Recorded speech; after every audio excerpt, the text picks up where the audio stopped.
안녕하세요. 이행래입니다. 날씨도 춥고, 그런데, 자, 여러분들이 이제 지금 오늘 수업할 내용은, 정이면체 군을 중심으로 해서 군의 구조와 관련된 내용입니다. 그래서, 여러분들 중에 현대대수학의 군론을 처음 듣는 분에게는 지금 수업이 다소 어려울 수 있고요. 여러분들이 군에 대해서 어느 정도 공부를 하셨다라고 한다면 지금 수업이 매우 유용한 수업이 될 겁니다. 그래서 이 수업은 여러분들에게 군의 기본적인 개념보다는 군의 구조, 그러니까 현대대수학 중에서 군이 차지하고 있는 가장 핵심적인 내용인 군의 구조를 이해하는데 가장 기본적이 되는 정이면체 군을 기초로 해서 수업을 진행해 볼까 합니다. 자,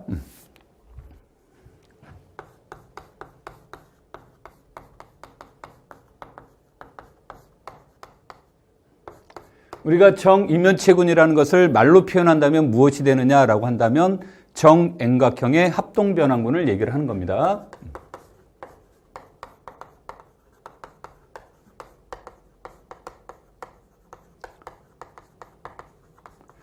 자, 그런데 우리가 이제 정円각형의 합동변환군을 얘기를 하는데 내가 이제 영어 발음이 워낙 좋아서 여러분들이 조금 당황스러울 수 있겠지만, 이때 이제 정이면체 군인이라는 것은 다이헤드럴 그룹이라고 그래서, 이니셜 D자를 따서 우리가 이제 일반적으로 이것을 표현하기를 어떻게 표현하냐면, 다이헤드럴 N하고 DN이라고 이제 표현을 하게 될 겁니다.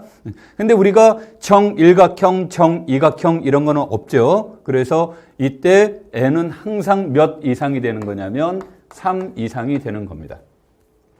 자, 그래서 이런 것들에 대한 내용들을 이제 해보는데 우리는 크게 두 가지의 관점으로 정이면체군을 이제 논의해 볼 수가 있겠는데 하나는 N이 홀수일 때와 하나는 N이 짝수일 때 해서 두 가지로 나누어 생각해 볼 수 있는 겁니다. 자, 그래서 우리가 N이 홀수일 때, N이 3 이상이라고 했으니까 가장 작은 자연수는 3이 되겠죠. 그래서 오늘 수업은 정삼각형과 그 다음에 짝수에서 가장 작은 4인 정사각형을 기초로 해서 수업을 진행을 하게 될 거고요.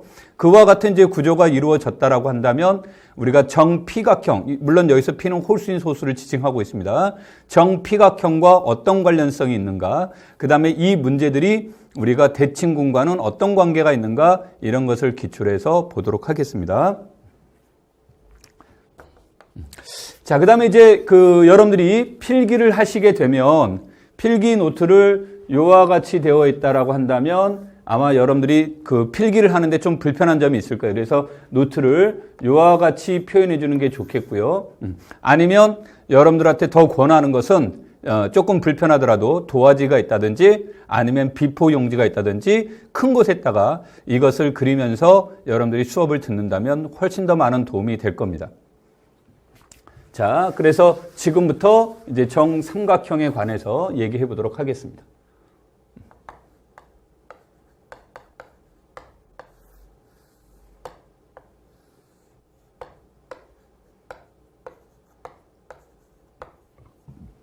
자, 우리가 편의상 꼭지점의 이름을 A, B, C, 그럼 가나다 이런 식으로 붙여줄 수도 있겠으나 우리가 그렇게 되면 조금 표현을 하는데 불편한 점이 있기 때문에 꼭지점의 이름을 숫자로 쓰겠습니다. 그리고 숫자로 쓰려고 하는 또 다른 이유 중에 하나는 이것이 대칭군과의 관련성이 어떤 관련성이 있는가 이런 것들을 살펴보는 데 있습니다. 자, 그래서 우리가 이를테면 이런 겁니다. 누군가가 여기를 꼭지점으로 여기를 중심으로 해서 얘네들을 회전을 시켜본다라고 한다면 아마 이런 것들에 대한 모양은 이런 삼각형 이와 같은 형태가 될 겁니다. 그러니까 회전을 시켜주게 되면 그때마다 모양은 위치는 달라지겠지만 이와 같은 모양들이 돼서 이 삼각형과 이 삼각형은 일치하지 않습니다. 그래서 이런 것들은 이제 합동 변환이 될 수 없다라는 얘기가 되고 있고요. 이와 같은 모든 꼭지점들을 다 생각해 본 겁니다. 다 생각해 봐서 회전을 시켰더니 일치하지 않더라. 그래서 내린 결론이 뭐였냐면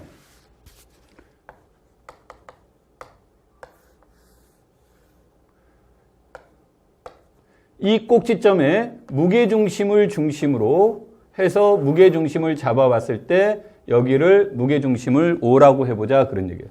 그래서 일반적으로 반시계 방향으로 이렇게 회전시키는 경우가 많습니다만 나는 수업 중에는 시계 방향으로 회전을 시켜보도록 할게요. 그래서 이것들을 갖다가 회전을 이렇게 시켜보는 거죠. 회전을 시켜보는 과정 중에 어떤 형태가 되는 거냐면 이 삼각형과 회전되는 이 삼각형이 일치하는 경우가 있는가라고 본 겁니다. 그랬더니 어떤 데 일치를 하는 경우가 나타났냐면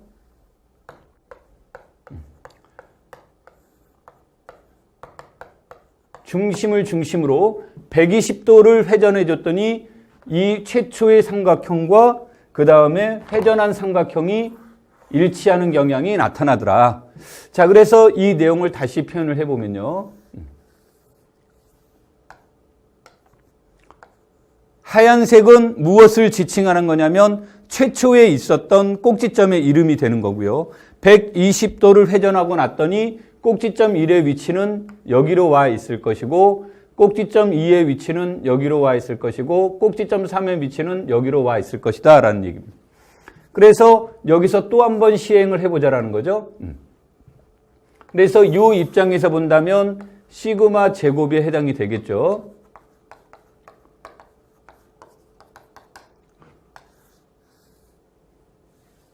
그래서 하얀색은 최초의 꼭지점이고요. 그 다음에 이 노란색을 다시 120도 회전해 준 거기 때문에 여기에서 보신다면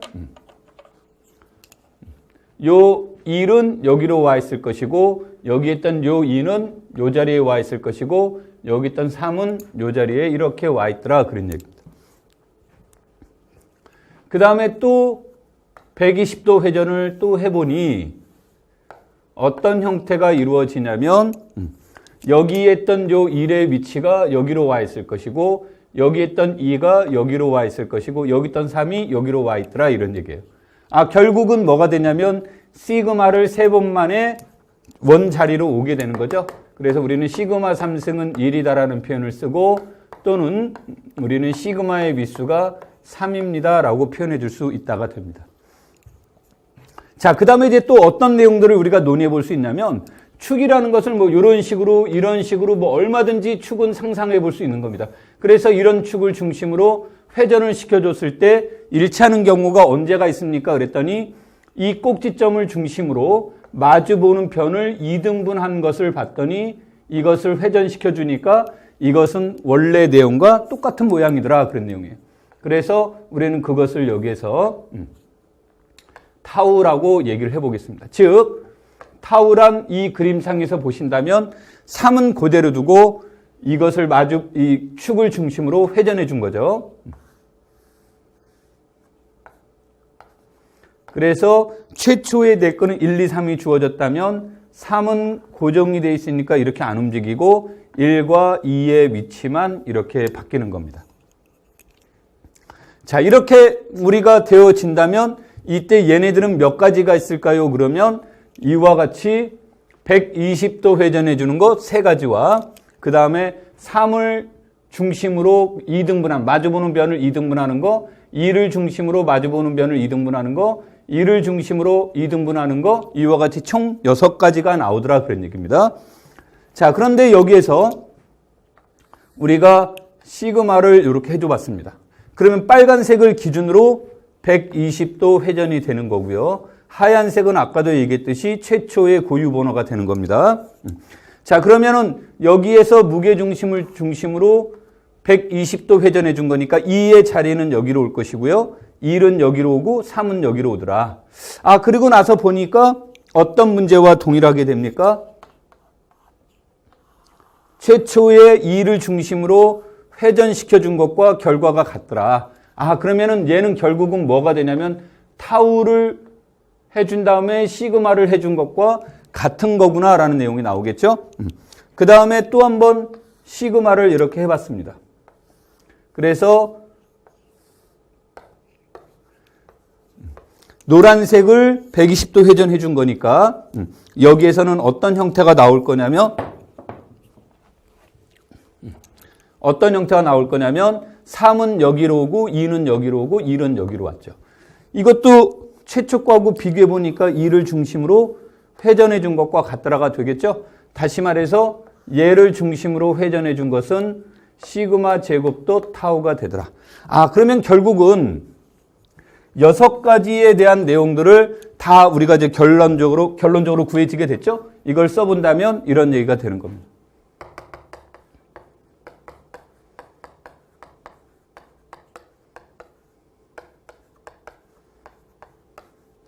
이와 같이 얘는 위수 6인 군이 됩니다. 자, 그런데 얘를 다시 한번 살펴보면 이번에는 시그마를 한 다음에 타우로 회전을 해보죠. 그러면 어떤 형태가 될 거냐면 최초의 꼭지점이 1, 2, 3이 있었고요. 이 노란색을 얘를 중심으로 이렇게 회전해 준 거니까 2의 자리는 변하지 않았겠죠? 그 다음에 얘와 얘만 바뀐 겁니다. 그러니까 1이 여기로 오고 3이 여기로 오는 겁니다. 그러니까 얘는 결론적으로 뭐가 됩니까? 2를 중심으로 회전해 준 것과 결과가 같더라 이런 내용이 되겠죠? 즉 얘가 무엇이 됐냐면 시그마 타우와 같더라 이런 얘기예요. 이와 같은 방법으로 한 번 더 실행을 해주면 얘는 이런 뜻이 되더라 이런 거죠. 결론적으로 뭡니까? 무슨 법칙이 성립하지 않는다요? 교환 법칙이 성립하지 않더라 그래서 얘는 비가환군의 모델이 됩니다. 자, 그런데 우리가 여기에 나타난 그 문자만 살펴본다면 여기에 나타난 문자는 시그마와 타우라는 두 개의 문자로만 이루어져 있는 거죠. 그 다음에 여기서 시그마의 윗수는 3이었고요. 그 다음에 타우는 우리가 따로 논의하지 않았습니다만 여러분들이 여기서 보다시피 얘를 한번 회전해주고 다시 회전해주면 원위치로 오겠죠? 그래서 타우의 밑수는 2가 됩니다. 요즘 같은 경우는 타우 같은 경우는 우리가 일상생활에서 많이 보죠. 그래서 붕어빵 같은 경우도 뭐가 됩니까? 맨 처음에 거기에다 판 넣고 한 다음에 판을 한 번 돌리고 다시 돌리는 거. 이것이 일종의 타우의 개념과 같은 것이 됩니다. 자, 그리고 또 우리가 이 결과를 보니까 뭐가 되냐면 시그마도 타우는 타우도 시그마 제곱과 같더라. 그래서 이와 같은 구조를 지니고 있다는 것을 알 수가 있겠죠.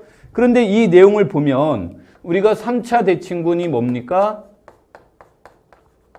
1, 2, 3, 1, 3, 2, 1, 2, 1, 3, 2, 3 이렇게 되죠. 그래서 얘를 표현하는 방법은 1, 2, 1, 3 이렇게도 표현되지만 얘는 1, 2, 3, 1, 2 1, 2, 3의 윗수는 길이가 3이니까 3이고 1, 2의 윗수는 2가 되고 그 다음에 1, 2, 3 1, 2는 1, 2 1, 3, 2 1, 3, 2는 1, 2, 3의 제곱이 되겠죠?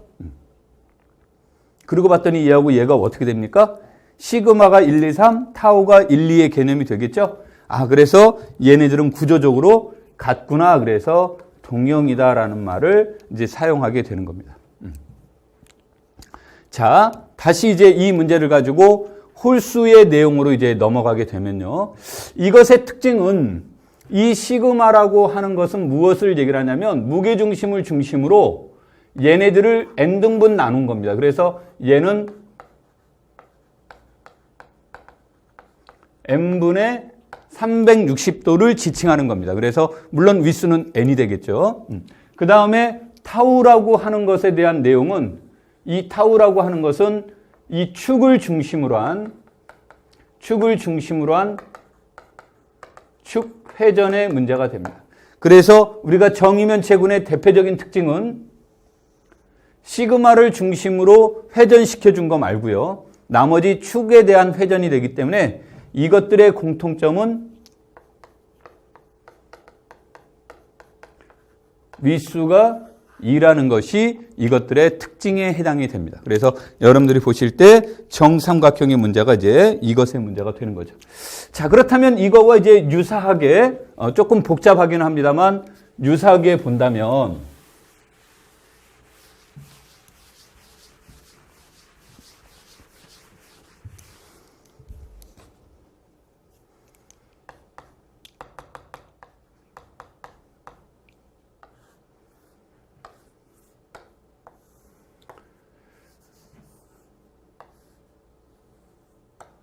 그림이 예쁘지 않죠?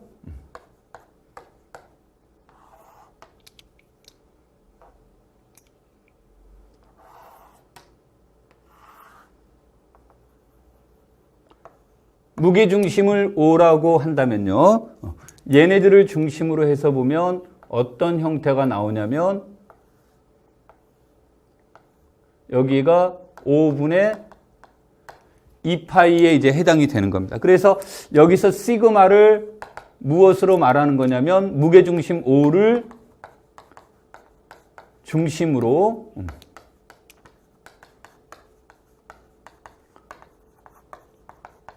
5분의 2파이만큼 회전해줘 보자.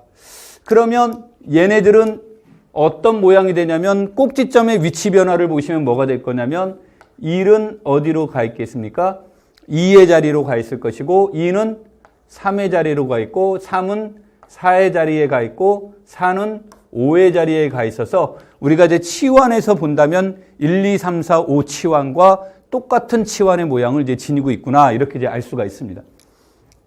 자, 그 다음에 이제 홀수의 특징은 축을 중심으로 한다라고 얘기를 했을 때 꼭지점의 각을 2등분하자예요. 꼭지점의 각을 2등분해서 이렇게 해주면 이 각의 2등분은 마주보는 변을 2등분하는 방법이 됩니다.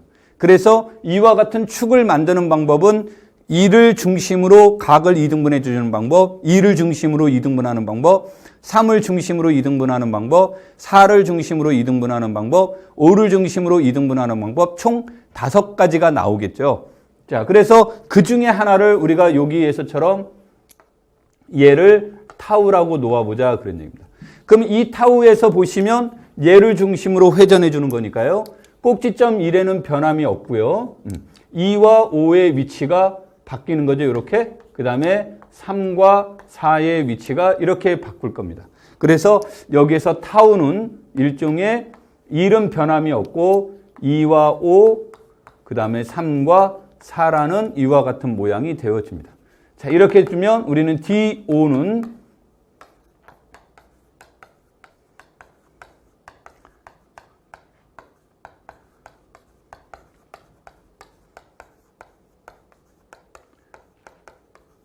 이렇게 10개의 원소로 이루어져 있게 되는데 아까도 얘기를 했듯이요. 얘네들은 축을 중심으로 한 회전의 문제가 돼서 이것들은 윗수가 2인 원소에 해당이 됩니다. 자, 윗수가 2인 축을 중심으로 회전한 거니까요. 그렇다면 이 말의 뜻은 뭡니까?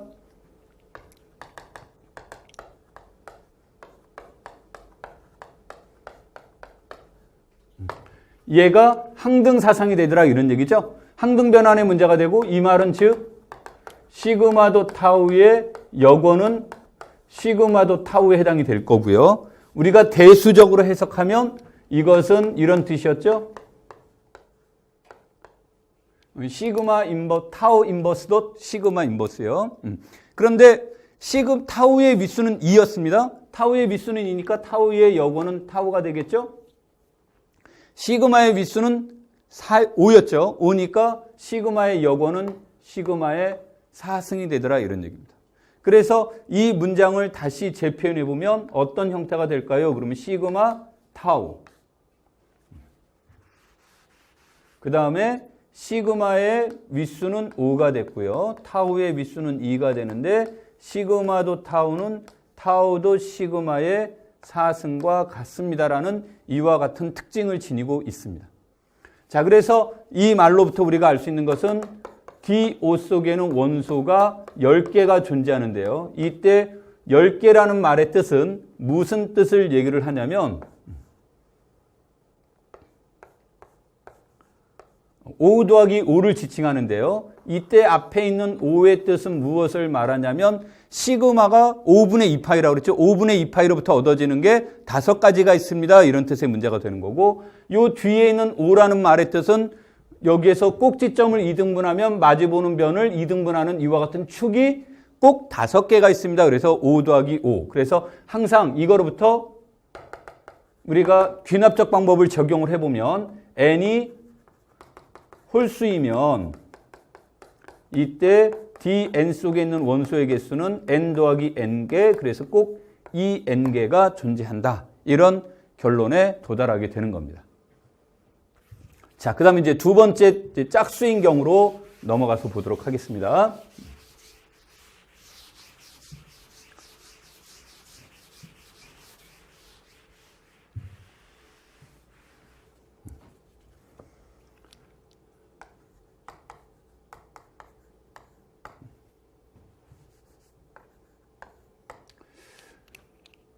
내가 원래 글씨를 잘 쓰는 편은 아닌데 날씨가 추워서 그런지 글씨를 못 쓰는 글씨를 더 못 쓰죠. 자, 두 번째는 이제 n이 4일 때 문제로 한번 체크를 해보죠. 그래서 아까도 얘기했듯이 정사각형의 합동 변환군인데 짝수의 가장 작은 자연수가 여기선 4에 해당이 되죠. 그래서 짝수를 대변하는 겁니다.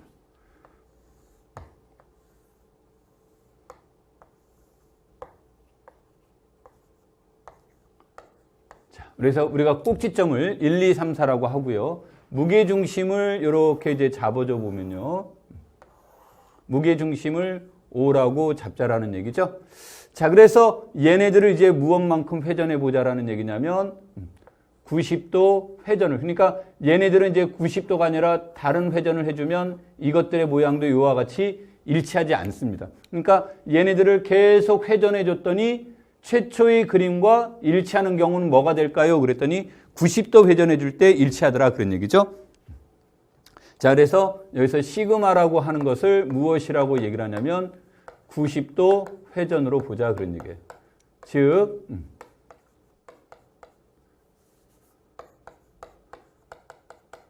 2분의 파입니다만 4분의 2만큼 회전을 회전시켜주면 최초의 꼭지점이 1, 2, 3, 4가 되겠고요. 그 다음에 1의 위치는 2로 갈 거고 1의 위치는 2로 갈 거고 2는 3의 자리에 가 있을 거고 3의 자리에 가 있을 거고 3은 4의 자리에 가 있을 거고 4는 1의 자리에 이렇게 오겠죠. 자, 그 다음에 얘네들을 또다시 90도 회전만큼 해주게 되면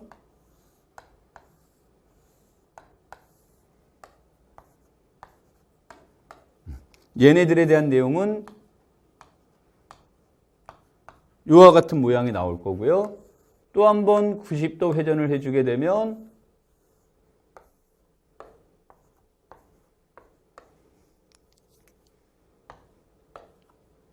이와 같은 모양이 될 거고 한 번 더 90도 회전을 해주게 되면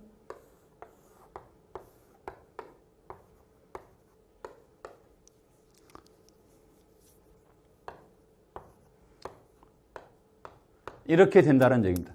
그래서 결국은 우리가 시그마는 4번 만에 자기 자리로 오는 거구나 이렇게 이제 볼 수가 있죠. 근데 이제 앞에 거 홀수하고 짝수의 가장 큰 차이가 이제 무슨 얘기가 되냐면 앞에서는 홀수는 꼭지점의 각을 2등분하게 되면 마주보는 변을 2등분하는 경향이 나타났습니다. 그런데 짝수인 경우는 우리가 여기에서 꼭지점을 2등분하자. 꼭지점을 2등분하면 여기에서 마주보는 각을 2등분하는 이런 형식이 됩니다. 여기서도 꼭지점을 2등분하면 마주보는 각을 2등분해서 이렇게 이제 두 가지가 나오겠고요. 그 다음에 또 여기서는 변을 2등분하게 되면 마주보는 변을 2등분하는 꼴이 나올 거고요. 여기도 이렇게 2등분하면 마주보는 각을 2등분하게 됩니다. 물론 여기는 이 길이와 이 길이는 같습니다만 그냥 형식적으로 이렇게 모양을 달리했습니다. 그래서 좌우지간 이것도 8가지 경우가 나오게 되는데 이때 여기에서 우리는 D4 속에 있는 원소의 개수는 시그마에 의해서 4개, 꼭지점을 2등분하는 방법은 2가지, 그 다음에 마주보는 각을 2등분하는 2가지 이런 식으로 8개의 원소가 나타나게 되는데요. 자, 이 중에 우리가 하나를 얘를 타우라고 이렇게 놓아보죠. 어떤 것을 타우로 놓든 간에 상관이 없습니다. 이 그 4가지 중에요. 자, 그래서 얘를 축으로 회전을 시켜주면 어떤 모양이 나올 거냐면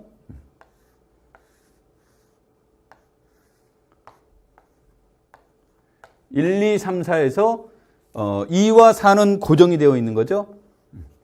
그 다음에 이렇게 회전시켜 준 거니까 1과 3의 위치가 이렇게 바뀌어져 있을 겁니다. 자, 그 다음에 여기에 시그마로 이렇게 해봤어요. 시그마를 해줬더니 여기서는 1, 2, 3, 4가 나오고 얘를 중심으로 90도 회전해 주는 거니까 3은 여기로 올 것이고 2는 여기로 올 것이고 파란색 1은 여기로 올 것이고 파란색 4는 여기로 오게 될 겁니다. 자, 그러면은 이렇게 회전해 준 건 뭐가 되겠습니까? 시그마도 타우에 해당이 되겠죠? 시그마도 타우를 최초의 내용과 하얀색과 비교해 보니까 뭐가 됩니까? 얘를 중심으로, 즉 변을 2등분한 것을 중심으로 회전해 준 것과 같더라. 아, 이 그림상으로 본다면 얘가 시그마도 타우에 해당이 되겠구나. 이렇게 이제 알 수가 있겠죠? 또 얘네들을 시그마를 이렇게 해줘 봤습니다. 자, 그러면 이건 하얀색은 원래 고유 번호였고요. 노란색을 90도 회전해 주는 거니까 4, 3, 2, 1입니다. 그래서 요거를 봤더니 얘는 뭐가 됩니까? 꼭지점을 2등분한 것을 회전시켜 준 것에 해당이 되겠죠. 2와 4만 바뀌었죠. 다시 말해서 이 문제는 얘가 바로 우리가 말하는 시그마 제곱도 타우의 문제가 되더라 그런 거고요. 또 한 번 회전을 시켜줘 봤습니다.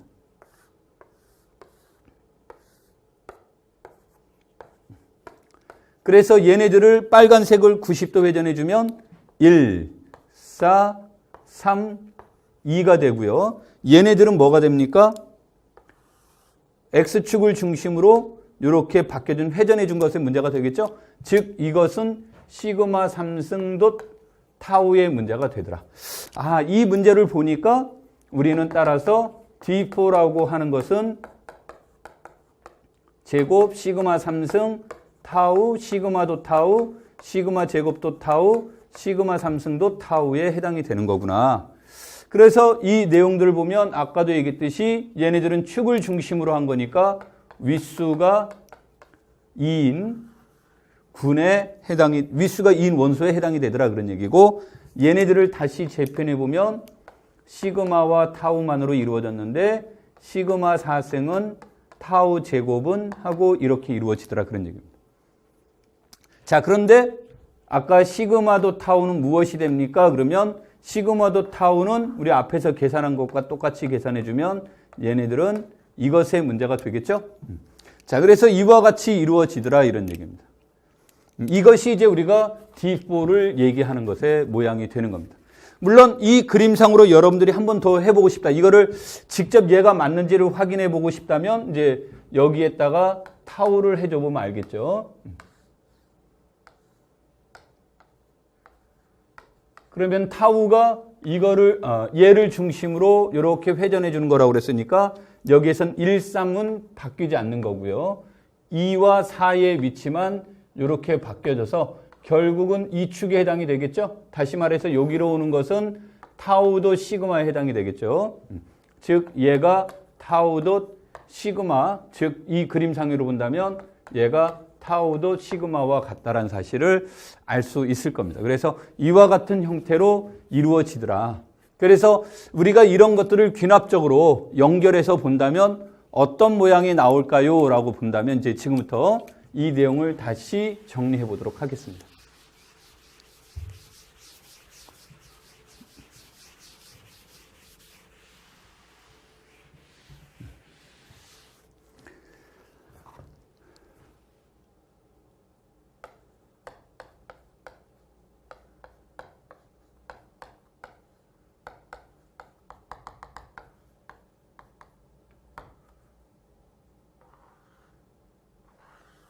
그래서 우리가 앞에서 시그마는 무게중심 O를 중심으로 n분의 360도 회전을 지칭하는 겁니다. 내가 지금 이제 수업하면서 여러분들한테 계속 얘기했던 회전의 방법은 뭐였냐면 시계 방향으로 이렇게 회전을 했는데요.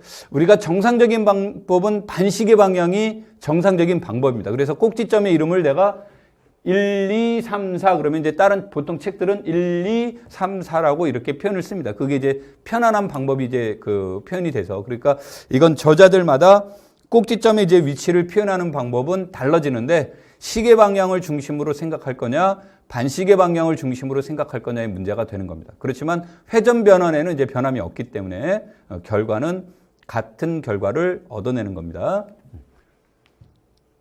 자, 그래서 이러한 것들에 의해서 n가지가 나오고요. 그 다음에 여기에서 보신다면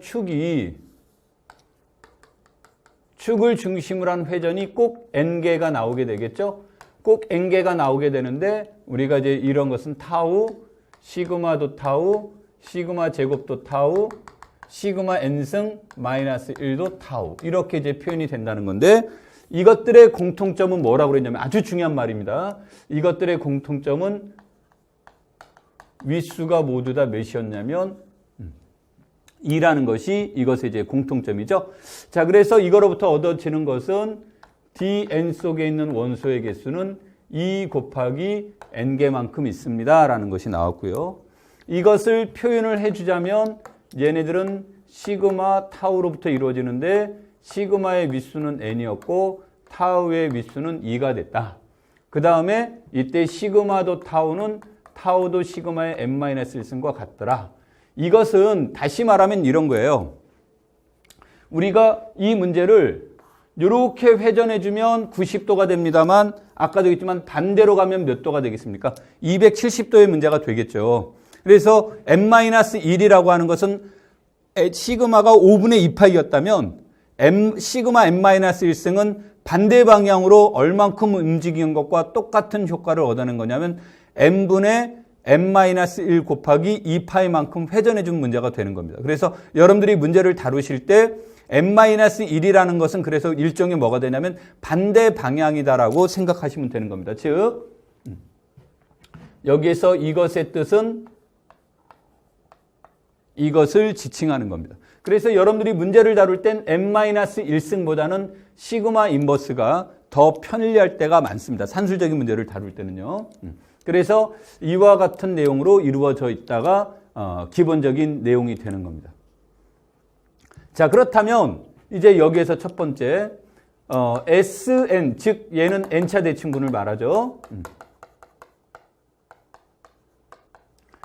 Sn이라고 이렇게 표현을 할 때 Sn과 Dn이 동형적이다. 동형적이라는 말을 하면 기본적으로 무엇이 같아야 됩니까? 동형적이 되려면 윗수가 같아야 되겠죠? 근데 SN은 무엇을 말하냐면 n 팩토리얼을 지칭하는 거고 DN은 EN을 지칭하는 거죠. 그래서 이거로부터 n-1 팩토리얼이 2가 된다는 얘기가 돼서 n이 3이더라 그런 얘기입니다. 그래서 n차 대칭군과 정이면체군이 동형이면 n이 3일 때뿐이고 앞에서 말한 것처럼 n이 3이면 동형이 된다. 그래서 결론적으로 얘네들은 양방향이 다 성립하는 꼴이 됩니다. 그럼 일반적으로 이런 뜻은 아니다. 그런데 아까 이제 기억이 나는지 모르겠습니다만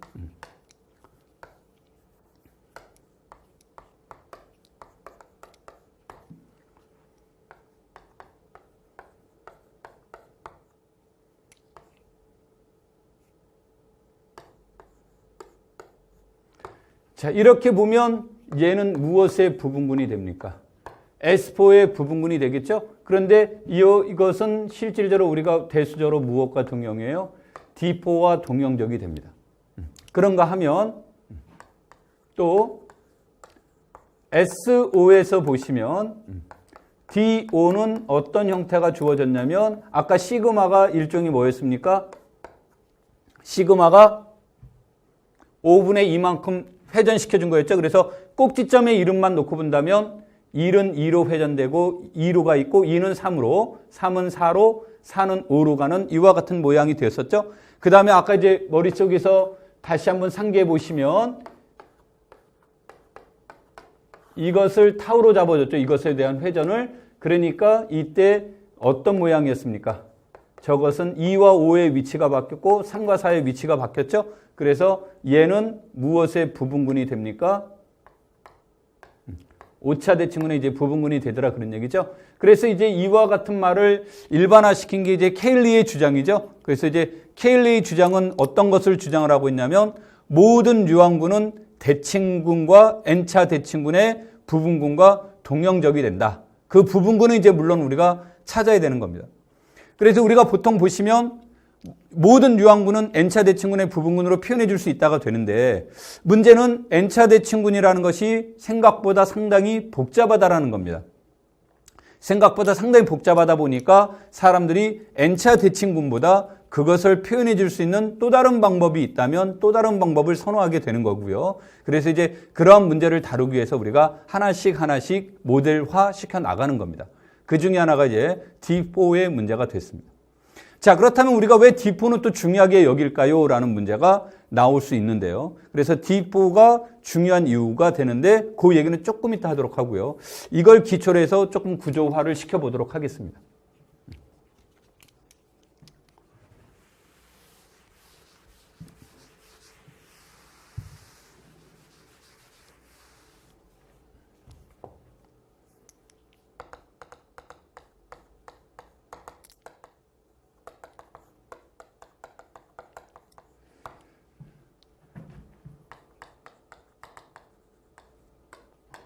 P를 홀수인 소수라고 해보자. 이렇게 주어졌을 때 G가 윗수가 2P인 군이라고 한다면 이때 군 G는 무엇과 같은 거냐면 순환군이거나 또는 G는 정이면체군 DP와 동형적이다인데 물론 이 내용은 뭐 여기서 간결하지는 않습니다. 그래서 우리가 여기에서는 이제 수업하기가 좀 그렇습니다만 여러분들이 꼭 이 내용들은 결론적으로 기억해 두는 게 좋습니다. 굉장히 이제 중요한 모델화가 되고 이것을 기초로 다양하게 문제가 발달되는 거니까 꼭 기억해 두십시오. 자.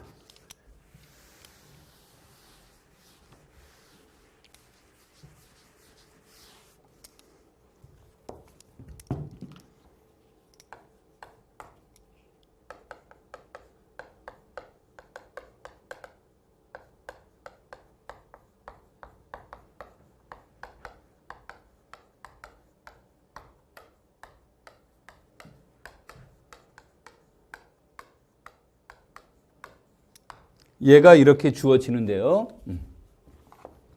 자, 이 문제가 주어지면 여기에서 우리가 알 수 있는 것은 여기에다가 그림을 그려놔야 됩니다. 그림 그릴 공간을 좀 남겨두시고요.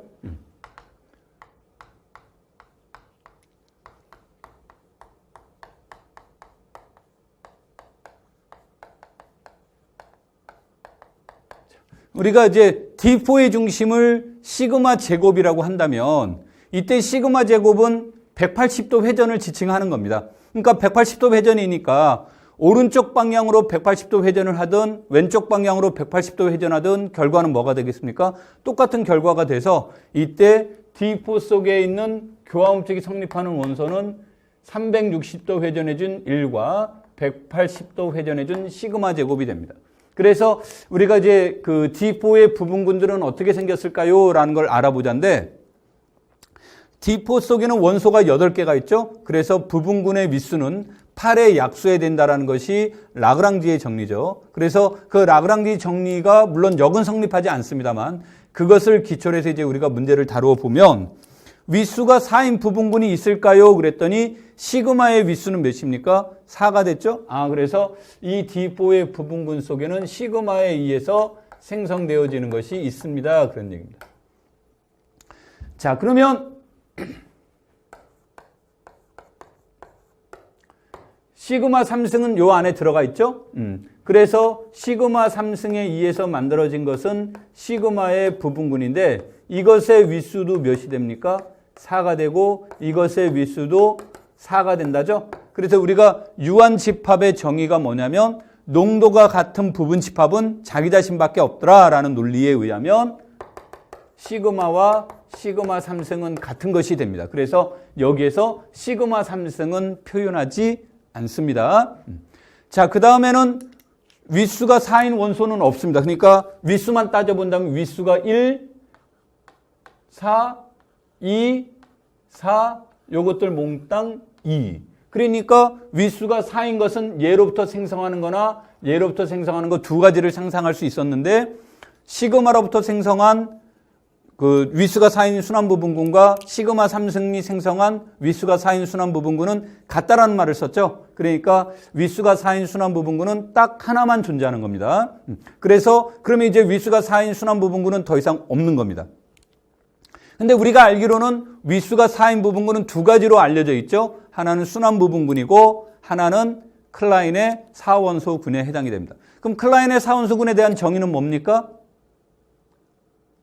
그렇죠. 클라인의 4원소군은 바로 직사각형의 뭘 말해요? 합동변환군을 얘기를 하죠. 그래서 직사각형의 합동변환군은 네 가지죠.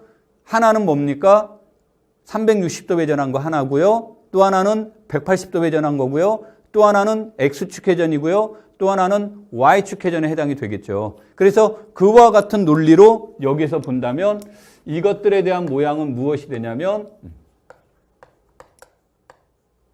즉 집합으로 본다면 이런 모양이 있었고요. 또 다른 모양은 집합으로 본다면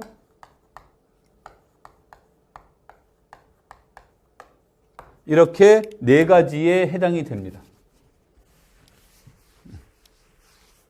그래서 얘네들이 우리가 말하는 얘는 순환부분군이죠. 그 다음에 이것은 무엇과 동형적인 거?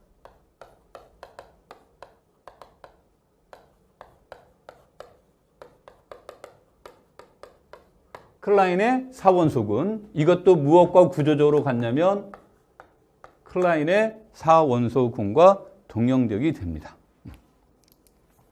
자, 그 다음에요. 여기에서 보시면 시그마 제곱은 윗수가 2인 거죠? 윗수 2인 부분군이 되고 시그마 제곱은 이것의 부분군이 되면서 시그마 제곱은 이것의 부분군이 되고 시그마 제곱은 이것의 부분군이 되고요. 자, 그 다음에 여기에서 이제 관심을 갖는 건 좀 억지로 색깔을 달리 했습니다. 이것의 부분군은 타우에 의해서 생성된 거 윗수가 2죠. 그 다음에 시그마도 타우에 의해서 생성된 거 이것도 윗수가 2죠. 그 다음에 시그마도 타우에 의해서 생성된 거 윗수가 3이고요. 윗수가 2고요. 그 다음에 시그마 3승도 타우에 의해서 생성된 거 윗수가 2인 부분군에 해당이 됩니다.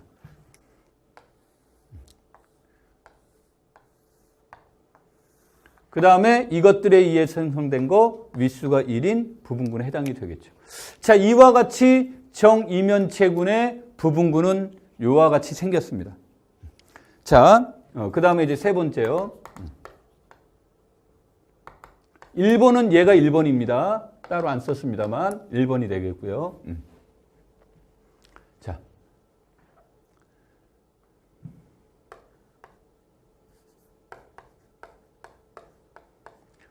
n이 군 G의 부분군일 때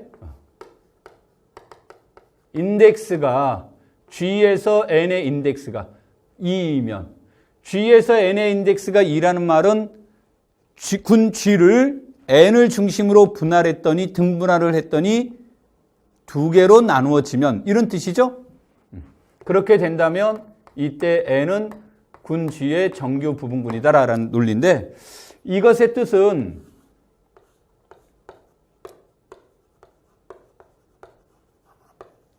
라그랑지의 정리를 적용을 해보면 군 G의 윗수는 n의 윗수 곱하기 G 인덱스 n이더라 이런 뜻이고요. 여기에서 만약에 G의 윗수가 유한이라면 무한일 때는 논의해 주지 못하니까 유한이라면 G 컬런 n은 n분의 G가 됩니다. 이런 논리죠. 자, 무슨 말을 하려고 한 거냐면요. 이것의 윗수는 4죠. 이것의 윗수는 8입니다. 그러면 4분의 8이니까 인덱스가 2더라. 인덱스가 2가 되면 조금 전에 했던 말이 정규 부분군이 되더라 그랬죠. 그래서 얘는 이것의 정규 부분군이 됩니다. 이것도 4분의 8이니까 인덱스가 2가 돼서 정규 부분군이고요. 이것도 마찬가지로 얘가 됩니다. 그 다음에 여기서 보시면 얘는 2고 얘는 4니까 얘는 이것의 정규 부분군이 되고요. 마찬가지가 됩니다. 그 다음에 얘는 2분의 4니까 얘네들도 마찬가지로 이렇게 됩니다. 그 다음에 1분의 2니까 얘네들은 다 정규 부분군의 문제가 되겠죠. 자, 그런데 내가 여기서 의도적으로 색깔을 달리했다라고 얘기를 했는데 지금부터 그 얘기를 해보도록 하겠습니다.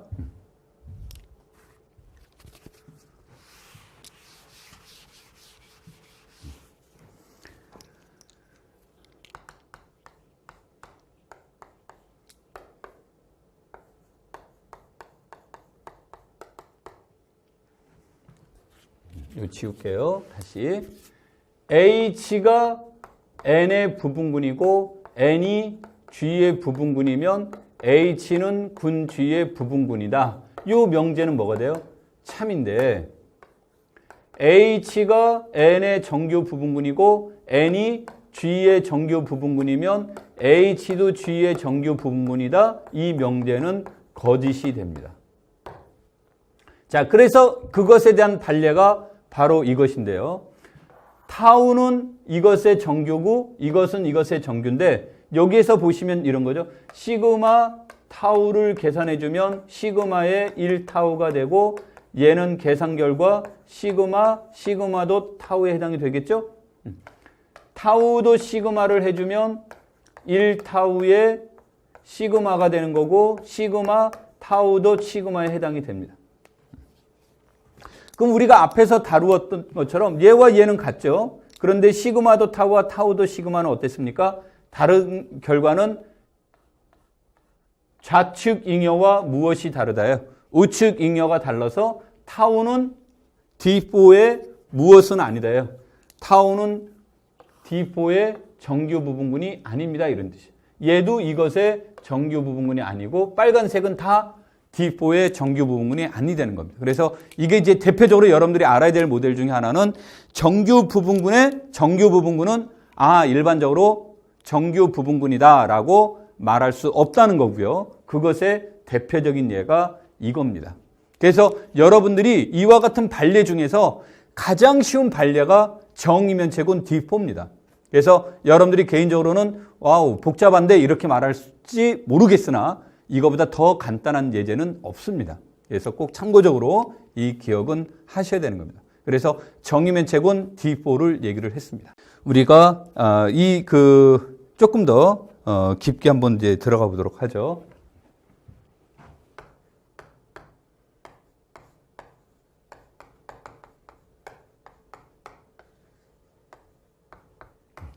이제 4원수군 Q8에 대해서 알아보도록 하겠습니다. 이 4원수군 Q8은 무엇을 얘기를 하냐면 플러스 마이너스 1, 플러스 마이너스 I, 플러스 마이너스 J, 플러스 마이너스 K를 지칭하는 건데요. 이 4원수군이 나오게 된 배경을 보면 이것은 이제 해밀턴이라는 사람이 무엇에 대해서 얘기를 했던 거였냐면 우리가 실수에서 방정식의 해, 즉 x제곱은 마이너스 1이라는 방정식의 해를 우리가 실제로는 존재하지 않아서 상상의 수다, 그래서 이미지너리 넘버라는 말로 해 i라는 것을 이제 도입하게 되죠. 물론 마이너스 i도 해가 됩니다만.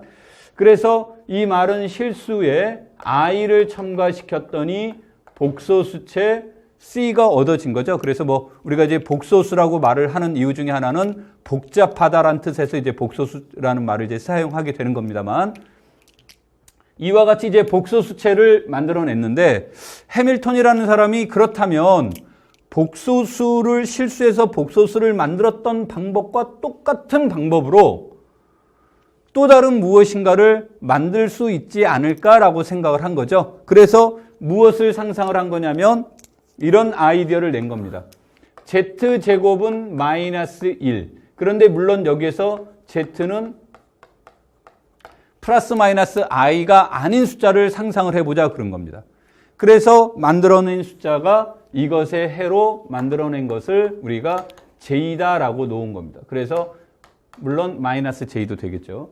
그래서 이런 것들을 이제 상상을 해서 해밀턴이라는 사람이 무엇을 얘기를 한 거냐면 복소수에다가 J를 첨가시킨 것을 한번 상상을 해봅시다 라고 시작을 한 거예요. 그래서 얘네들은 실수와 똑같이, 즉 여기는 어떻게 되어 있습니까? A 플러스 BI, A, B는 실수, 이렇게 표현이 되어 있죠. 그러니까 얘네들도 뭐로 표현될 수 있습니까? Z, W, J, Z와 W는 복소수 하는 형태가 되고요. 이거를 다시 한번 표현해 보면 복소수는 이렇게 표현될 수 있다고 그랬죠. 그래서 A 플러스 BI, 그 다음에 C 플러스 DI 해서 A, B, C, D는 실수하고 만들어냈는데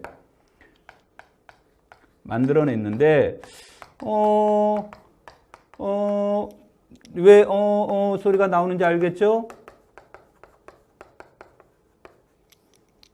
그럼 I 곱하기 J는 어떻게 해야 될까? 이런 문제가 나온 겁니다. 그래서 I 곱하기 J는 무슨 생각을 했었냐면 우리가 말하는 좌표계를 도입한 거예요, 이분이. 그래서 I, J, K. 그러면 우리가 I와 J의 외적은 뭐가 됩니까? K라는 것이 되죠. 그래서 이 문제를 I 곱하기 J를 K라는 것으로 이렇게 도입하게 된 겁니다. 자, 그래서 이런 것을 만들어내서 우리가 이제 이거를 아까도 얘기했듯이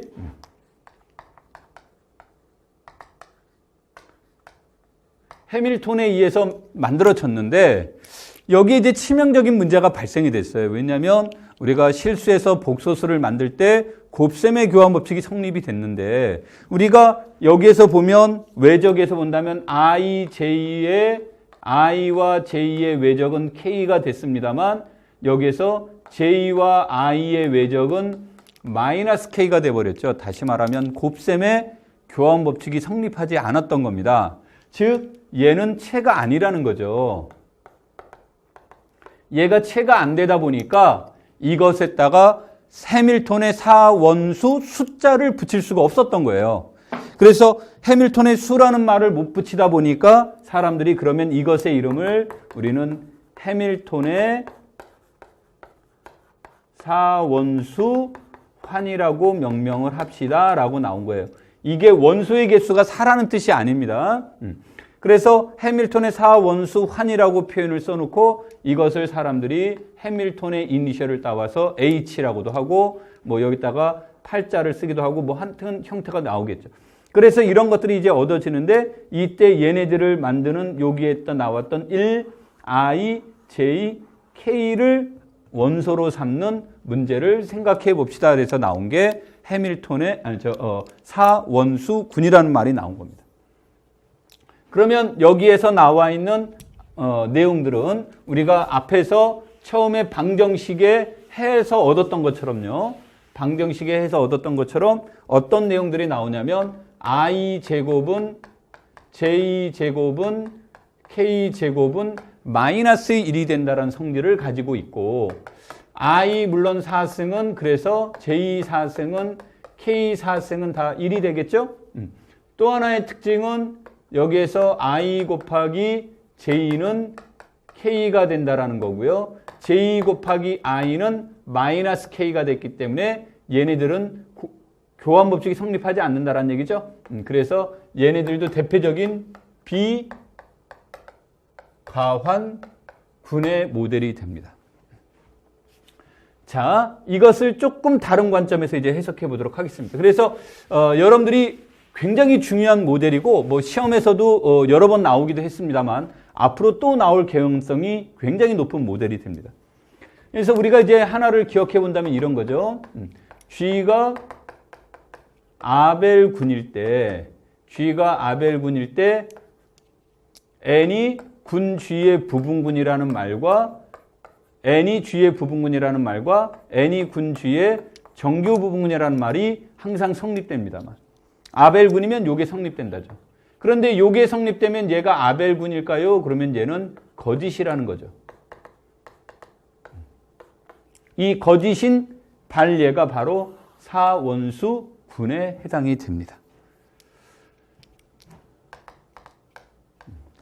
자, 이 4원수군을 다시 한번 표현해 볼게요. 자, 그러면 이 문제에서 나오는 것들을 보시면 요 K는 아까도 나온 것처럼 I 곱하기 뭐로 표현될 수 있어요? J로 표현될 수 있기 때문에 4원수군은 두 개의 원소로만 이루어져 있다죠.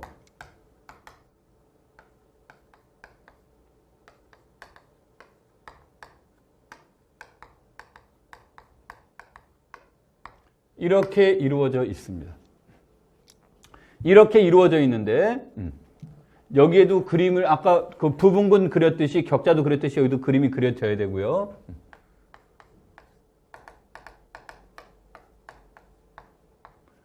그런데 얘네들은 정이면체군 D4와는 동형적이지 않습니다. 왜 그러냐면 이게 이제 내가 여러분하고 얘기할 것이 군의 구조고요.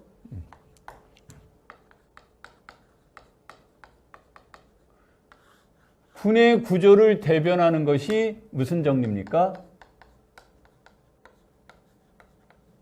대응정리라는 거죠. 그래서 두 군이 동형적이면 윗수도 같아야 되지만 부분군의 개수도 같아야 되고 윗수가 n인 원소의 개수도 같아야 되고 정교 부분군도 같아야 되고 이런 것들이 다 같아야 된다는 것이 대응정리의 뜻입니다. 근데 아까 우리 D4의 문제는 내가 누누이 강조했던 것 중에 하나가 뭐였습니까?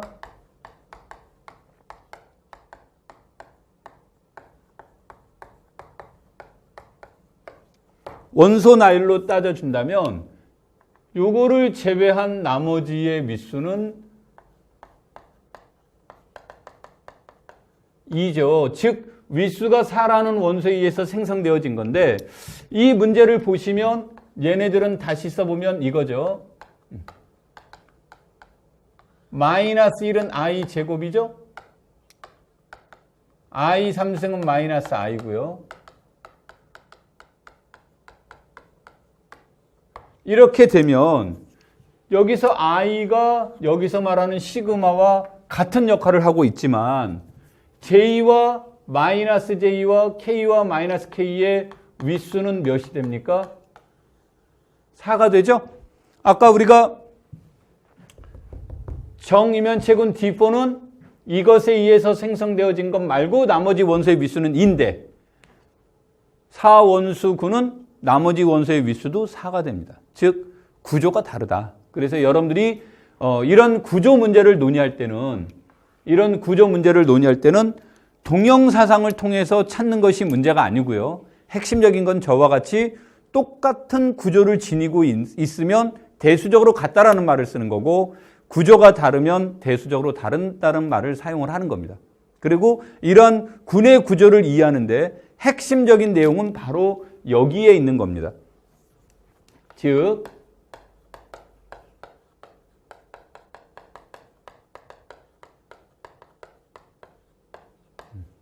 이와 같은 관계를 만족시켜주는 이건 이제 우리가 서치댓의 뜻이죠. 이와 같은 관계를 만족시켜주는 이와 같은 원소들의 구조와 이와 같은 관계를 만족시켜주는 이와 같은 원소들의 구조를 봤을 때 이 구조와 요 밑을 친 요 구조와 요 구조가 같은지 다른지를 체크를 해봐서 구조가 같지 않으면 우리는 동형적이지 않는 것이 되는 겁니다. 그래서 여러분들이 체크를 할 때 원소 나열 또는 순환이 아니라 동형사상이 되는 이러한 함수를 찾는데 포커스를 둘 것이 아니라요. 이 군을 어떻게 표현하는지, 군의 구조가 어떻게 되는지 이런 것들을 찾아내고 이해하는 게 여기에서 포인트가 돼야 됩니다. 그래서 굉장히 중요합니다. 여러분들은 그래서 이러한 것들은 통상적으로 이제 이 강의가 끝나게 되면 제일 받는 질문 중에 하나가 저거 어떻게 알아요? 라고 물어보는데 어떻게 보자마자 전들 알겠습니까? 그러니까 저런 구조는 보자마자 아는 것보단 저런 구조들을 자꾸 분석해보고 조직해보는 활동을 통해서 얻는 것이 됩니다. 그리고 저런 구조들은 생각보다 많지 않습니다. 많지 않기 때문에 여러분들이 저런 것들을 자꾸 의식해봐야 된다는 겁니다. 그래서 사원수군과 정이면체군 D4는 공통점은 둘 다 원소의 개수가 8개 있습니다. 또 하나의 공통점은 둘 다 비가황군입니다. 그렇지만 구조적으로는 다릅니다. 말을 바꾸면 여기에는 윗수가 4인 원소가 둘레 6개가 있다는 거고요. 여기서는 윗수가 4인 원소가 시그마, 시그마 3승 등 2개만 있기 때문에 다르다란 뜻으로 해석하셔도 좋습니다. 그러게 구조적 관점으로 체크를 하라는 거고요. 두 번째, 얘는 이게 이제 이 주제가 이 주제와 연관시켜서 나오는 이유 중에 하나인데, 물론 시험 그 문제를 출제하는 신분이 여러분한테 이와 같이 내가 칠판에 써놓은 것과 같이 똑같은 구조로 모양으로 시험에 낼 거라고 기대하시면 안 됩니다. 그래서 지금까지 제일 많이 나왔던 모델은 행렬을 이용한 표현으로 시험 문제가 제일 많이 나왔습니다만, 여러분들이 이와 같은 그 표현이 이제 대수의 특징은 껍데기는 중요하지 않다죠. 본질이 중요하다는 거니까. 그래서 여러분들이 본질을 찾는 데다 포커스를 두는 겁니다. 자, 그러면 얘의 특징이 뭐냐 그랬더니 이것의 부분군에 대한 격자도를 그려보자라는 겁니다. 그래서 앞에서 아까 얘기했던 것처럼 I, 그 다음에 I 말고도 I가 생성한 거 요거 4개가 나온 거죠. 이거 말고 J를 봤더니 J의 위수도 몇이 됩니까? 4가 됐죠? 그러면 J가 만든 게 뭐를 만들었어요? J가 만든 게 요 네 개의 원소를 만들었죠? 그리고 나서 또 다른 거를 봤더니 K.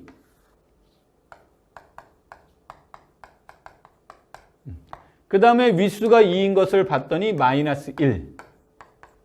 그 다음에 위수가 1인 거 1 이렇게 봤습니다. 이게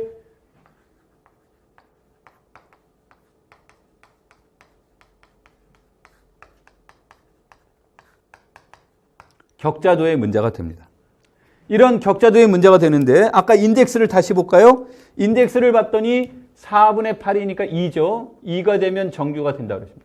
4분의 8이니까 2가 돼서 정규가 되고요. 4분의 8이니까 2가 돼서 정규입니다. 2분의 4니까 정규가 되겠죠?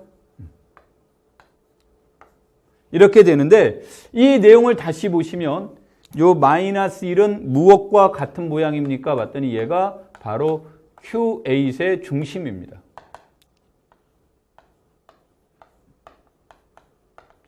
그래서 그려놓고 봤더니 얘네가 QA의 부분군에 대한 격자도다라고 그랬더니 결론적으로 얘네들은 무엇에 대한 것이 돼버렸냐면 정규 부분군에 대한 문제가 됩니다. 자, 그래서 여기서 말하려고 하는 것에 대한 내용은 이와 같이 Q8은 모든 부분군이 정규 부분군인데 그러나 Q8은 비아벨군이었다. 그래서 이것이 아벨이면 요 명제가 참이지만 이 명제가 성립됐다고 그래서 G가 아벨입니까? 라고 말한다면 일반적으로 거짓입니다. 이런 뜻이 됩니다. 그래서 출제하는 분들이 모델화를 시켜주거나 다양성을 물어볼 때 이와 같이 D4와 Q8을 이용해서 문제를 내기에 가장 효과적입니다. 그래서 여러분들이 이제 비가환군 중에서 원소의 개수가 가장 작은 비가환군은 3차 대칭군 또는 아까 우리 정의면체군 D3 이것이 가장 작은 것이 되고요. 그 다음에 윗수가 그 비가환군의 구조가 2개 이상 나오는 데가 윗수가 8일 때입니다.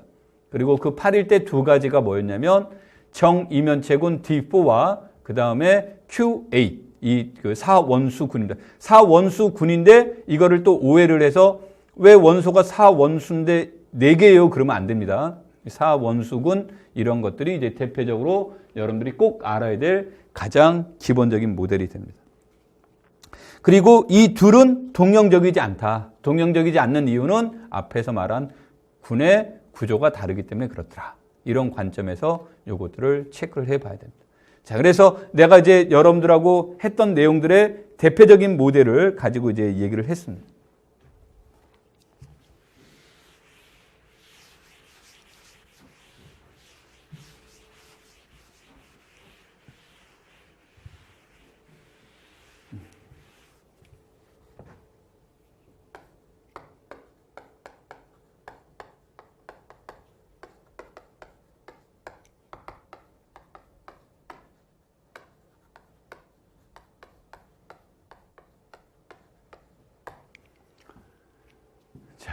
우리가 이제 제1동형 정리에 대한 관점에서 이제 접근을 해보면요. 이 내용은 무엇을 얘기냐면, G와 G바가 동형적이고,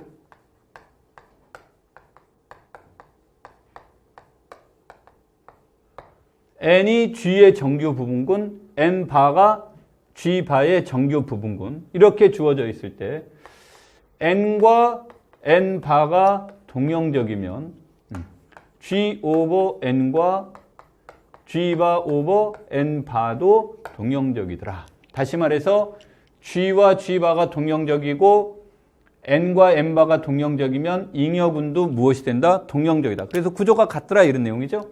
그렇지만 여기에서 n과 n 바가 동형적이고 잉여군이 동형적일 때 g와 g 바도 동형적일까요? 라고 물어본다면 이것은 거짓입니다. 이런 뜻의 문제예요. 자, 여러분들이 이제 나중에 공부를 하시면 지금은 그 서술형 시대니까 이 거짓인 것이 왜 이렇게 중요합니까? 라고 얘기를 할 수 있습니다. 그런데 이와 같은 거짓은 두 가지 관점에서 여러분한테 찾아내는 건 중요한데요. 하나는 서술형 시험에서 이제 시험을 보다 보면 어떤 오해를 사기 쉽냐면 믿는 대로 답을 쓰는 경우가 많습니다. 그러니까 내가 문제를 풀다가 이게 참이라는 것만 되면 문제가 쉽게 풀릴 것 같다라고 믿게 돼버리면 시험장 들어가면 자기도 모르게 이거는 참인 명제로 받아들이고 머릿속에서 나오는 모든 예제들은 다 참인 명제밖에 안 나오게 됩니다. 실제는 거짓인데도 불구하고. 그래서 여러분들이 공부할 때 거짓인 것은 거짓이다라고만 이해하시면 안 되고요. 가능하면 발례를 찾아두는 게 좋다라는 겁니다. 그래야 오랫동안 기억에 남고요. 실제 시험장 가서 그러한 우를 범하지 않게 됩니다. 그것 때문에 우리는 발례가 나오고 거짓인 명제는 반드시 기억해 두세요라는 것이 첫 번째 이유입니다. 두 번째 이유는 뭐냐? 이 두 번째 이유는 요즘은 이제 그 전공자들이 보통 단수 전공보다 복수 전공자들이 많습니다. 그러니까 이를테면 이런 거죠. 처음에 이학 박사를 받았습니다. 그래서 이학 박사를 받고 조금 더 공부를 해서 철학 박사를 받든 또는 교육학 박사를 받으면서 두 개의 더블 전공을 갖는 분들이 최근에는 굉장히 많이 늘어났습니다. 뭐 우리식으로 다시 표현한다면 이런 거죠. 처음에는 현대대수학에서 박사학위를 받았습니다. 그리고 조금 더 공부를 해서 교과교육론에서 교육학 박사학위를 받았어요. 그럼 이분들은 교육학의 전문가이면서 동시에 대수학의 전문가가 되는 겁니다. 이런 분들이 출제위원회에 들어간다면 바로 이런 문제들은 굉장히 행복한 문제가 되는 겁니다. 이런 그 아이디어가 굉장히 이제 풍요로워지고 하는 문제가 되는데 이런 문제는 무엇과 관련되어 있는 문제에서 발생될 수 있습니까? 우리 대표적으로 이것과 관련되어 있는 것이 라카토스의 무엇이에요?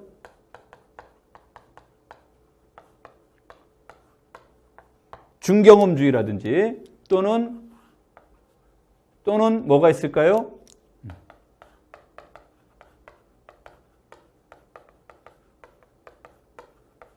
사회적 구성주의라든지 이런 것과 연관된 데서 이 모델들은 아주 유용하게 사용이 됩니다.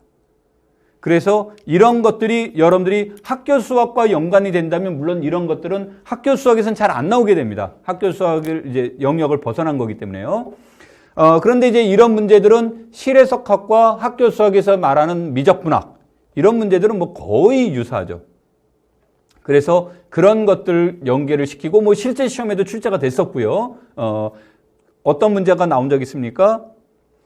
미분 개수와 극대 극소의 문제를 연계시켰던 라카토스의 문제가 출제된 적이 있죠. 그래서 여러분들이 이런 것들은 반드시 발례가 나온다 그런 것들은 가능하면 기억해 두는 게 좋습니다. 자, 그럼 이거에 대한 발례가 뭘까요? 그러면 방금 얘기한 것처럼요.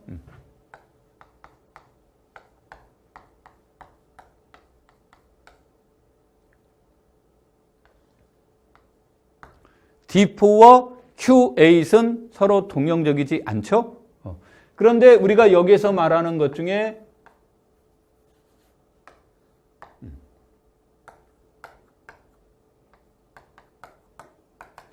얘는 동형적이죠? 그 이유는 뭡니까? 둘 다 위수가 4인 무슨 군이므로 둘 다 위수가 4인 순환군이기 때문에 시그마에 의해서 생성된 순환부분군과 I에 의해서 생성된 순환부분군이고요. 그 다음에 물론 이것들은 아까도 얘기했지만 인덱스가 2였기 때문에 D4에 뭐가 돼요? 정규 부분군이 되고요. 얘는 Q8의 부분군이 된다죠. 또 우리가 라그랑지의 정리를 따르면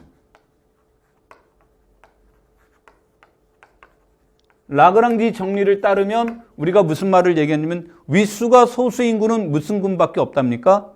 윗수가 소수인 군은 순환군밖에 없다죠. 자, 그러면 여기에서 보시면 D4 오버 시그마는 뭐가 돼요? 얘는 윗수가 4분의 8이니까 윗수가 2인 군이죠. 그래서 얘는 무슨 군이 됩니까? 순환군이 되겠죠. 윗수가 2인 순환군이 됩니다. 그 다음에 Q8 오버 I도 얘네들도 윗수가 2인 군이죠. 윗수가 2인 군이니까 얘네들도 라그랑지 정리에 의해서 순환군이 됩니다. 따라서 D4 오버 시그마와 Q8 오버 I는 동형적입니다. 얘와 얘는 동형적인데 얘와 얘가 동형적이죠? 얘와 얘도 동형적이죠?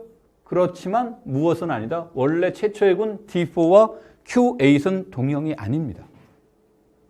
그래서 이와 같이 이제 여러분들이 군의 구조에서 이러한 논리를 이제 사용하는 거고, 내가 여기 타이틀은 제1동형 정리라고 썼던 것 중에 하나가 보통 이것의 문제가 우리의 주요 관심사 중에 하나인데, 물론 얘네들은 커널의 문제와 연관이 있죠. 우리가 뭐 여기다 동형사상 안 써서, 준동형사상 안 써서 커널 내용을 할 수 없습니다만 얘네들은 커널의 문제고요. 커널의 문제는 일종의 뭐가 되냐면 방정식의 입장에서 본다면 커널의 문제는 무엇의 문제가 됩니까? 방정식의 해의 문제가 되는 거죠. 이 원리가 최고로 올라가는 거, 최정점에 올라와 있는 게 바로 뭐다? 확대체에서의 문제죠. 그래서 기하당식의 근의 문제, 이것이 그쪽으로까지 발전이 됩니다. 우리가 지금은 이제 거기까지 수업이 목적이 아니기 때문에 그쪽으로까지는 진행이 안 됩니다만, 여러분들이 뭐 지금 당장은 그게 무슨 말이야 이렇게 나올 수 있지만 뒤에 가서 확대체 파트로 넘어가고 다항식의 환, 기하당식의 근의 문제, 이런 문제는 절대적으로 여러분들이 책자에 어떻게 나왔든 절대적으로 그 문제는 바로 방정식의 해의 문제는 커널의 문제와 동일한 내용이 됩니다. 그래서 여러분들이 그런 것들을 이제 어떻게 공부해 나느냐가 앞의 문제인데, 지금 공부하실 때도 너무 넓게 공부하는 것도 중요합니다만, 넓게 공부하는 것도 중요하겠지만 더 중요한 것은 현대대수학에서 군은 바로 오늘 수업한 대표적인 모델처럼 군의 구조를 어떻게 파악하는 것이냐의 문제가 되는 거고요. 군의 구조를 이해하는 데는 제일 대표적인 것이 생성원 찾기, 두 번째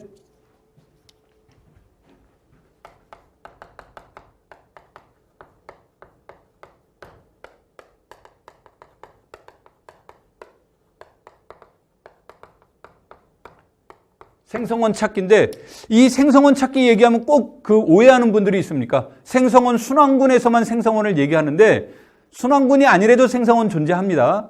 순환군이냐 아니냐의 결정적인 차이는 하나의 원소에 의해서 생성되어지면 순환군인 거고요. 하나의 원소에 의해서 생성되지 않으면 순환군이 아닌 겁니다. 그럼 순환군이 아니면 2개, 3개, 뭐 경우에 따라서 무수히 많은 원소들에 의해서 생성되어진다는데, 우리가 생성원을 찾고자 하는 주요 목적 중에 하나는 군의 구조를 이해한다든지 문제 해결을 보다 쉽게 하기 위해서 찾는 건데, 생성원을 찾는 활동이 너무 어렵다면 오히려 그게 독이 되겠죠. 그래서 핵심은 이제 생성원을 쉽게 찾을 수 있느냐의 문제가 되는 겁니다. 쉽게 찾지 못한다면 별로 도움이 되지 않습니다. 두 번째,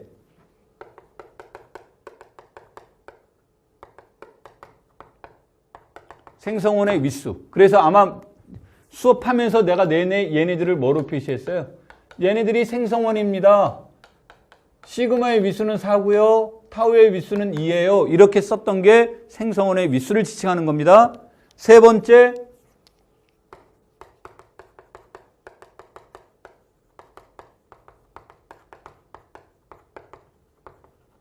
생성원들 사이의 관계. 그래서 여기서 생성원들 사이의 관계, 시그마도 타우는 타우도 시그마와는 같지 않습니다. 그래서 비가완군이군요 하고 끝낼 수도 있지만 그것보다는 더 강력하게 교환법칙은 성립하지 않습니다만 얘네들은 이렇게는 같아요 라고 하는 거죠.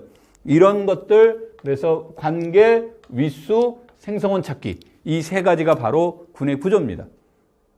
그래서 여러분들이 이런 것들을 얼마만큼 잘 효율적으로 찾느냐, 이것에 의해서 우리는 군의 구조를 훨씬 더 쉽게 이해할 수 있고 관련된 문제들을 보다 쉽게 해결해 줄 수가 있습니다. 자, 그래서 내가 이제 오늘은 정의면체 군에 대해서 책에 나와 있는 내용들을 여러분들이 이해하기 쉽게 정의면체 군이란 정의가 무엇인가, 이것을 이제 한번 설명을 했었고요.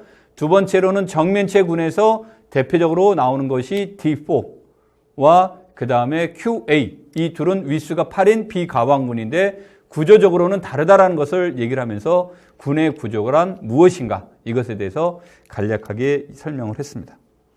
자, 명절 때 나이 더 먹는다고, 슬프다고 떡국 안 먹는다고 하더라도 나이 먹죠. 그러니까 이 설 명절을 잘 보내시고요. 그 다음에 심심하다 그러면 이 수업 한번 들어보시고, 한번 들었더니 조금 어려운 것 같아요 라고 한다면 다시 한번 들어보면 굉장히 쉽다라는 걸 알 수 있고요. 그 다음에 여러분들이 군에 대한 어떤 개념들이 이제 잡히게 되면 오늘 수업했던 내용이 얼마만큼 중요한 내용이고 여러분들이 그 문제를 해결하는데 얼마나 많은 도움이 되는지를 이해하는데 아마 많은 도움이 될 거라고 기대하고 있습니다. 자, 감사합니다.